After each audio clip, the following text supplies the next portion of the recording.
In an age of fear, instability, and paranoia, in a society filled with crime, violence, and hate, there's always hope, light, and the opportunity for good. Heroes. The concept of the superhero is ancient. Achilles, Hercules, Perseus, survivors, fighters, knights.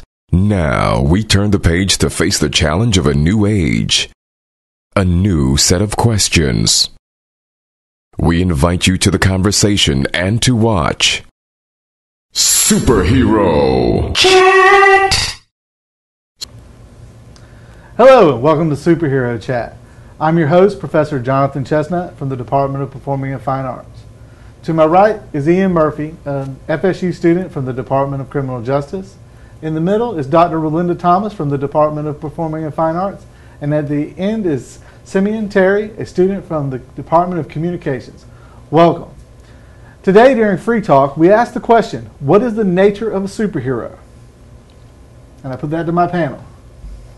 I guess a superhero to me is any individual that takes it upon themselves to try and make the world a better place. Whether they have powers or not, money or not, what their upbringing was, it just depends on the extent of which they're willing to go. I see a superhero as somebody who takes a terrible negative and changes it into a positive. You look at Wolverine. He doesn't know his past at all. He fights his whole life because he's basically immortal to find it. Batman with his parents being killed. Everybody, and the Punisher, his whole family being killed. Like, they try to take a negative and make it a positive. So wonderful. And true, to me, the nature of a superhero is ultimately any individual, whether they're human or something else, that rises above adversity. And so this is what many of us can hopefully relate to. And to piggyback on what you said, Cimmeon, the very fact that you have different heroes that are facing different types of adversity in their lives. And so some are trying to overcome a personal wrong that's been done to them, or others are trying to help save others or even save the world. Yeah, there's actually a point in Frank Miller's The Dark Knight when he looks at Superman, when Batman sees Superman, and he says, that's how they see us. They see us as giants. And it goes to the idea that the way the Greeks talked about their heroes. And that's where the idea of the superhero comes from. Because, if we look at, people that make a choice to do great things or to work for, is Nelson Mandela a superhero or is he a hero? Where does that line? Is a fireman a hero or a superhero? I mean, he's running into a burning building. He's got special equipment. He has gear. He's prepared. He's trained. He's done everything Batman's done. But is he a superhero or is he a hero? that's a good point. I was like, what's the line? I think that falls into, there was an image that Alex Ross had painted of, there's a big billboard and it's featuring a bunch of cops, I think a few EMS workers and a firefighter, and there's an image of Superman and Crypto looking up at him, and it's just got one word on it, and that's wow. That was done in response to 9/11. Exactly. I think if we really think about like 9/11 and we think about it, kind of changed the way we view the idea of the hero, and the comic community kind of adjusted. I think we, as a world, we were unprepared for that level of devastation, but the rising of the individuals, we hear these stories of the firemen going back into the building knowing that there's a good chance they're not coming out. That's where we kind of elevate the everyday hero to the superhero. And I think that's where we think about the superheroes when they're going to they're up against something so significant, they have no hope of survival. And that's what, when Batman goes into the building and the Joker's in there, he has his gang, he's 30, 40 guys, there's no hope of real survival. No normal person can pull that off. And yet, he comes out. And that's where we make that break. I mean, this is the kind of comic book nerd discussion we have in the comic book store. And so, and we always kind of bat it around, when does a police officer become a superhero? Well, when he's writing tickets on the side of the road, no, he's a hero. He's doing things to protect our community and make a better place. But when has to walk into a bank robbery situation and there's he's completely overwhelmed, and yet he still makes the choice to do that. That's where that kind of moves into the next realm, from where we've always kind of batted around at. Okay, and so we also, I think, some of the things we need to look at is what motivates. When we talk about the nature of it, what is the motivation of the individual? Because obviously some natures are darker than others. So we look at responsibility versus the seeking of vengeance or seeking of justice. And so we could interlay that with making the choice of rising to these greater challenges. So I also think another nature of superheroes is like finding the line between justice and vengeance, because Batman struggled with that for a while, and the Punisher struggles with that every day. So and that's really true, because every turmoil, everything that people face doesn't necessarily have to be external. I mean, there was a run of Iron Man where Iron Man was when we first encountered the idea of alcoholism in comics, and that overcoming that as a heroic effort becomes a super heroic effort, kind of raises it up. Okay, it's now time to answer some questions from our Facebook fans. The first one comes from Walter. What is the difference between a superhero and a vigilante, and where do we draw the line? For me, that line is just so thin. It just depends on basically the context in which you're looking at it. If you just look at how you think of superhero, you think of Superman, Wonder Woman, Batman, Spider-Man, all these ones, for the most part, good people in it. Vigilante to me just has such a negative context to it that you would apply that more to the ones that, for the lack of better words, probably would kill their villain over, arresting them or detaining them until the police can arrive. That would be ones like the Punisher, Spawn, I believe early Shadow Man, a couple others like that, Bloodshot. That's a good one. That's an obscure reference. I like that one. Or Batman from any of the movie or any of the new movies. Exactly. That's true. Yes, basically vigilantism. To me, the difference really is the fact that ultimately, when you look at virtually all the superheroes, I mean, to an extent, unless you're talking about S.H.I.E.L.D., which is government sanctioned, most of them are they're taking the law into their own hands. And so there's a case to be made that, to an extent, they're all acting outside the law and they're all vigilantes to a degree. But that said, to me, I would draw the line in exactly what you said, the fact that they're using violence to solve the problem, and they're making themselves judge, jury, and executioner. That they're going beyond just stopping the crime in progress and actually meting out justice, the final justice. I also think that there's a line between the vigilante and the superhero when there's a flaw in society or a flaw in the justice system. Because like when Batman and the Punisher, when their families were basically killed, the Punisher was saying, my entire family is killed and not one person is in jail. That means that there has to be a flaw in society. So the Punisher took it upon himself to seek the justice. Batman took it upon himself to seek the justice. So, we can also look at the idea of the superhero versus the vigilante. Nobody's going to give Superman grief for flying up and stopping the meteorite from crushing Metropolis. It's the threat, and I think that's what you were getting at with some of the things that are outside of what would be considered the normal police control.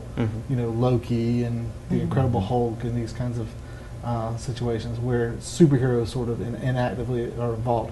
But the ones that are more human, that are making final decisions for other people, that would take away society's right to mete out justice. Would you classify the Hulk as a superhero? Because I see him as somebody. That's a whole nother show. Like somebody. The Hulk is somebody with a problem. Right. The Hulk is it goes to the nature. Part of the idea of the Hulk has transformed repeatedly throughout his time in the books. He's gone from being good Hulk to bad Hulk to monster to hero to this whole other kind of creature. Somebody with a disease. Yeah, and then he's been separated. He's been a warrior. He's been a hero. So there's a couple of ways to look at it. But we'll have one whole show on Hulk.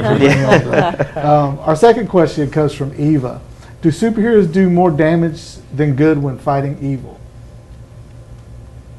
For that, I think it just depends on where they are, what their motivations are for it. When you look at the threats that are applied to it, Batman, many of his threats come from the city in which he resides in, the mobsters, or even his rogues gallery of Riddler, Joker, and all the others for it. Versus Superman, all his threats come from outside the city, aliens, intergalactic beings, things like that. And even in the case of Superman, he's not above the judgment of other outside forces. In some cases, he's been taken to other planets to be judged for his actions that of what he thought was doing a good thing could have crippled the economy on another planet. For that. And, when it comes to a superhero, I think they kind of fill in a role for their things. It's one of the theories for crime is that you need three things. You need a motivated offender, a suitable target, and the lack of a capable guardian. And I think a superhero is trying to help with that third one. It's trying to create a guardian when there is nothing there to help protect the people, I guess. Because if things were perfect in the world that they were at, they wouldn't be needed. That's a pretty solid answer. That's excellent, yes. Thank you, Criminal Justice Department. And I think certainly that it's very situational because it oftentimes depends on the nature of the threat to the society. For instance, and this actually goes back to the question about vigilantism, if a superhero is, like the Punisher, is engaging in a shootout with a bunch of criminals, then what is the potential damage to society or to innocent bystanders, for instance? And so then you do get into these questions of, is he potentially doing more harm than good? But if you're dealing with, say, if you're in the Marvel Universe and you're fighting a supervillain like Thanos, who is a nihilist, who loves death, who would literally kill and destroy everything, then even if, heaven forbid, there are terrible losses or the loss of life here and there, that you have no choice but to fight that type of a threat. And so I believe that it's really situational whether or not the superhero is doing more good than harm. I think that's a really good example, especially when we think about the rise of superheroes started with the idea of the Nazis' rise in Germany. The idea of raising hope and raising some sort of internal savior engine to make, give us some sort of comparable good to this horrible evil. All right. So when we think about, let's move on to the next question because we can get into the good and evil stuff all day long. Our final question comes from Phoebe. What messages are we sending to our kids by perpetuating the myth of the superhero? What do y'all think there? I'm going to speak directly as I grew up in the 90s with superhero TV shows, comics, and all that. And I know there were stories of the kid that would put on the Superman costume and jump off the roof, or the kid that would swing across, trees and all that thinking he's Spider-Man. I think it just depends on what aspect of the superhero you actually decide to look at. Do you look at the good aspects of Batman in that he is going down, he's, thinking, he's doing things that other people can't. He's actively out there every night trying to make his city a better place. Or do you look at Iron Man, who, he goes to other places, he tries to, he tries to protect his city or outside threats. He may use weapons and all that, but really his fatalities aren't that high. In the first movie, he kills quite a few people. He blows does. Up a whole section of people. But he... like I said, my 6-year-old loves Iron Man. He comes to me, he's like, I'm going to be Iron Man when I grow up. I'm like, oh, that's great. I'm thinking billionaire, industrialist, engineer, knows math, does all that. But let's pose that question. Let's say he does that. Who does more good, Iron Man in his suit of armor flying around, or Bill Gates, who donates millions, possibly even billions, over the course of his lifetime to like Africa and places that really need this help? Who is the superhero on that mechanic? So, would I rather him be flying around in armor, picking up women falling out of airplanes, or do I want him over there helping digging ditches in the Sudan or where people really need help. I think the main goal that we're trying to get to our children is to pick up the morals of our superheroes and not the negative aspects. Because like I don't have kids, but I don't want my kids to be like, Dad, I want to be Wolverine, and like, okay, I'm cool. That's kind of cool. Like, you're driven. You don't let anybody get in your way. But I don't want him to be revenge minded or You don't want to like stab his little brother. Yeah. Right. I mean, under that same aspect, if I had a kid and he liked Daredevil, the idea of him wanting to become a lawyer and defend people that have been wronged in some way and prosecute those that have done wrong is a good image. Would I like him to be driven by the fact that I would have to die first? Not so much, but... What if he's a defense lawyer? All right, well, our time's up for today, ladies and gentlemen. A big thank you to my panelists, Ian Murphy, Rollinda Thomas, and Cimmeon Terry. I'm your host for Superhero Chat, Jonathan Chestnut. Remember, you don't have to be super to be a hero. Until next time, be safe.